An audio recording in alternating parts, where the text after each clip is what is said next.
Welcome to our Taking Stock video for the week ending the 23rd of February 2024. I'm Kian Trin, Head of Research at Stock Doctor, and today I'm joined by our equities analyst, Daniel Ortiz, to stream to you all things share market. How are you, Dan? Yeah, good, Ken. Obviously, the busiest period of the year right now, and a lot of takeaways. So expect a lot of information to be coming to members within the next few weeks. Yeah, I'm sure they appreciate you being here. I know how busy you are, but before we get started, just a quick yet important reminder, the information we provide today is of a generic nature and therefore doesn't take into account your personal situation. Remember, shares are volatile, so past performance figures shouldn't be relied upon as a guide for future performance.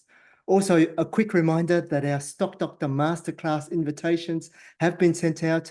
Tim, yourself, Dan, Matt and I, we look forward to joining you in April to provide you with the hands-on learning experience where you will master all aspects of Stock Doctor to maximize your membership. Well, back to the markets. It's been quite an eventful week with the reporting season in full swing, Dan. And across the US market, chip maker and artificial intelligence company NVIDIA, they managed to beat their lofty fourth quarter revenue expectations, providing support for the broader market, especially across those tech sectors. So, Dan, the AI theme's still very strong here. That's right, Ken. And the stock actually rallied about 50% into the results. So to beat those expectations was really a great feat. But of course, as we know in Australia, there are limited opportunities within the AI space. To find these opportunities, however, investors can run the Stock Doctor filter tool and enter in keywords such as artificial intelligence under the business description field. Then add other fields, including things such as financial health, return on equity, analyst forecasts, market capitalization, and even one-year return. As you can see from the list on screen, most companies are financially unhealthy within this space, with only 3 software businesses potentially worth a look at this point: road safety cameras business Acusensus, technology investment company Findy, and data and analytics business Nuix. Be careful here though, as these stocks, as we know, have low liquidity and a lack of analyst coverage, Ken. Yes, Dan, some interesting names there, but among the larger caps, there are high quality businesses that have potential to take advantage of the AI theme. These include star stocks like Pro Medicus and WiseTech. Then there are businesses who are investing in data centers like Telstra and Goodman Group. For full lists of some opportunities, you can also enter in data centers under the business description field within the filter tool as well. But Dan, speaking about AI stocks, medical imaging company Pro Medicus, they released their result, which was in line with market expectations, but the stock did react negatively. Are you able to shed some light on this? Yeah, Ken, the result was very strong with annualized revenue growth of 34%, and that was driven by new contract wins and renewals. And the company was able to maintain its stunning return on equity at over 50%, and of course, incredible net profit margins at 46%.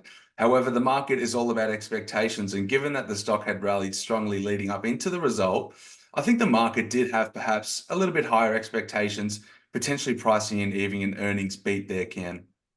Yeah, interesting, Dan. And despite the setback, though, the company is trading still on PE multiples of over 100 times. However, the stock price appears to be only trading at a slight premium to valuation. Dan, what do you think about this discrepancy?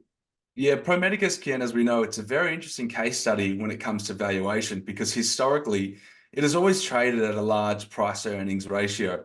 But my colleague Jason has flagged excessive valuations multiples as a potential risk for investors. As we know, valuations can be a little bit cyclical. But with the company's growth runway so far into the future, Ken, analysts have limited visibility in future forecasts and valuations. So if earnings continue to compound at around 30% per annum over the next few years, we know that that PE multiple will start to drop very quickly. Hence, I don't believe investors should put, incredible weight on valuation here, and it's really about the growth story unfolding in the business. Yeah, that's right, Dan. I guess the best way to look at Pro Medicus is to really try to understand its competitive advantage with regards to its Visage software. Also analyze its growth runway and potential for further market share gains. For example, is there still significant opportunities for contract wins in the US, Germany, Australia, and other key markets? The outlook does suggest that they will continue to maintain the market-leading return on equity of around 50% over the next 2 years. And Jason has written about the outlook and why in his commentary. So yeah, make sure you read on that. Yeah, great points, Ken. And perhaps moving to another tech business that could potentially take advantage and leverage the AI theme is logistics and software company WiseTech. In the last result, the market was worried that margins would be suppressed as the company bets down significant amount of recent acquisitions that operate on lower margins than its core business. Fortunately, some of these fears were somewhat alleviated as the management noted that organic margins for the period were still very high, around 53%. Hence, this is why we believe the stock rallied strongly post-result. Yeah, incredible.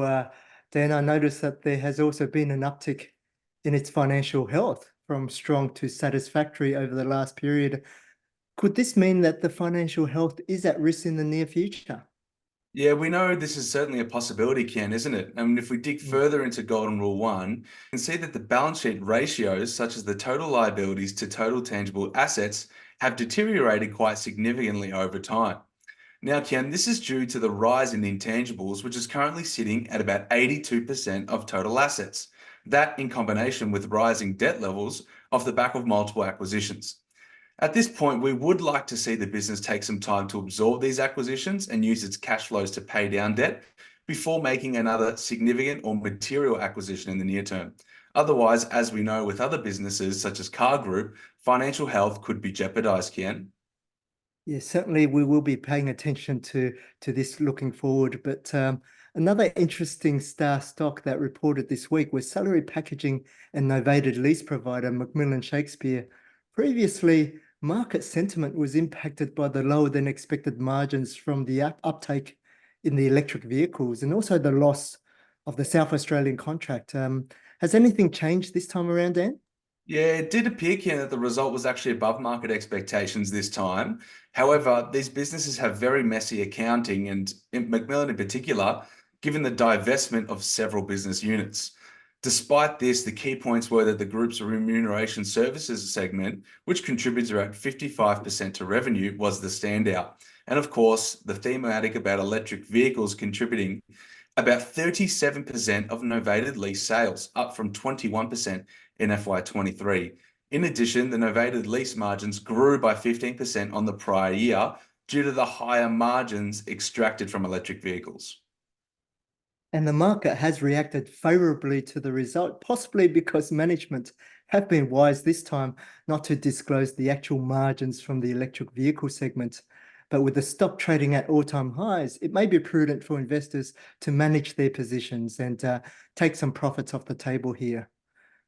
So moving ahead, as we approach the last week of reporting season, we look forward to reviewing the results from some key companies, including drinks retailer Endeavour Group, also Lenders Mortgage Group, Helia Group, and insurance restoration business Johns Lyng.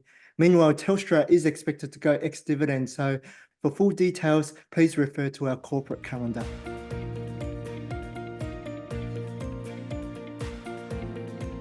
In Under the Microscope, and with our major mining companies reporting this week, I thought we should take a look into the sector, especially given that it represents about a quarter of our market.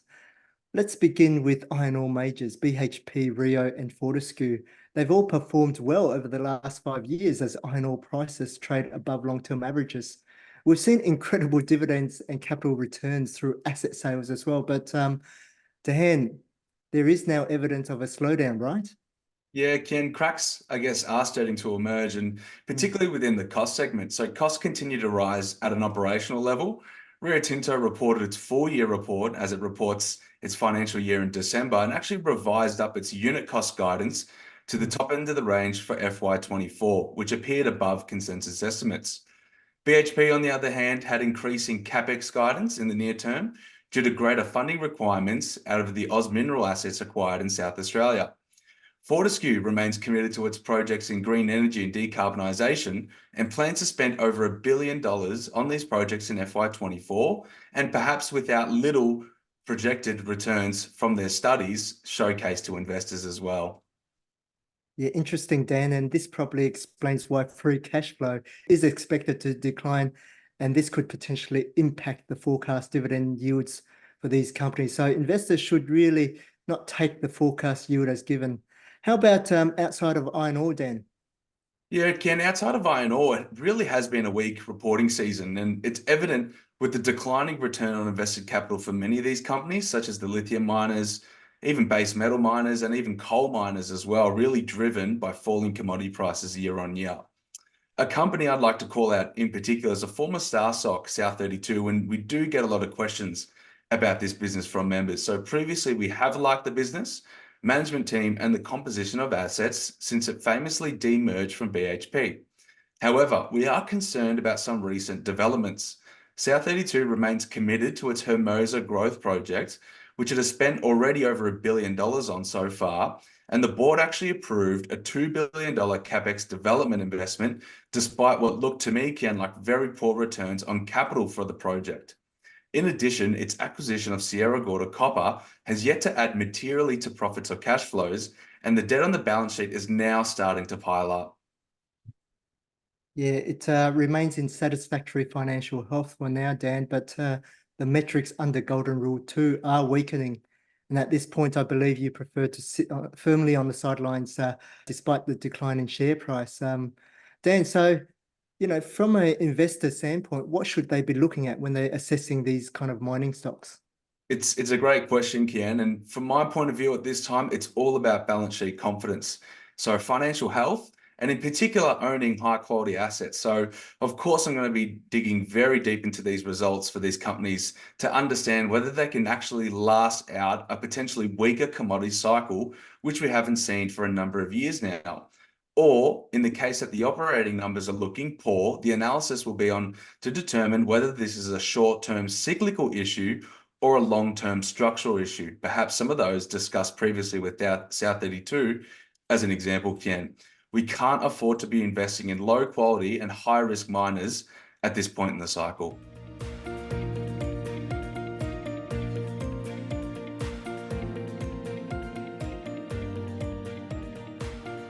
Within a star stock portfolio and your investment portfolio, it's practically near impossible to avoid having a few disappointments during reporting season. Hence, the question this week is, how do investors deal with an adverse share price reaction, Dan? Yeah, it's a great question, Ken. And as we know, share markets are volatile. So the best approach in our view is dealing with this to have risk management strategies already in place. And of course, importantly, maintain a well-diversified portfolio, Ken. If you are trend sensitive, consider applying one of our technical indicators, such as the ST30 TSR. Here, though, you will need to be systematic with your approach and be sure to sell out of a stock once it triggers your stop loss. However, for those investors who are fundamentally orientated and tend to view share price weaknesses as opportunities, it would be best to ensure that you read our commentary specifically around the active risks as to understand why the share price has reacted negatively. Yeah, and you can call the analyst if you need to as well, Dan. But remember here, try to be objective and leave your emotions at the door. Assess the stock according to your return and risk objective. For instance, has its financial health deteriorated? Here, you'll need to remove the stock due to increased risk of insolvency. Also, are the active risks transitory? For example, Dan, with what you mentioned before, with the miners, whether issues are cyclical or structural. Is the dividend sustainable and will it meet your income requirements for the year ahead? And are there better opportunities elsewhere? And could I offset my realized gains with these losses for tax purposes? Remember, Ken, it's almost impossible to get everything right in investing. And as I've mentioned a few times, share markets are highly volatile. So there will inevitably be some losses in your portfolio. The aim, however, is to cut your losses and let your profits run and continue to compound with those fantastic businesses. Yes, Dan. Again, with investing, do not hold on to stock on the hope that it will recover. Remember, be objective, assess the risks, and reallocate those funds to better opportunities instead of holding onto a losing investment. And give the analyst team a call if you have any doubts. Otherwise, feel free to attend our Lincoln Live webinar on Monday. Again, thanks for joining us, Dan. It's been very insightful, especially around your experience and skill set in miners. Thanks, Ken. Hopefully our members got a bit more info today. And of course, expect a lot more content to be coming in the next few weeks. Yeah, it's still going to be very busy with next week on the last week of reporting season. But just a reminder about Masterclass, there are only limited tickets available, so make sure you reserve them if you are interested. Take care and have a happy, healthy, and prosperous week ahead, everyone.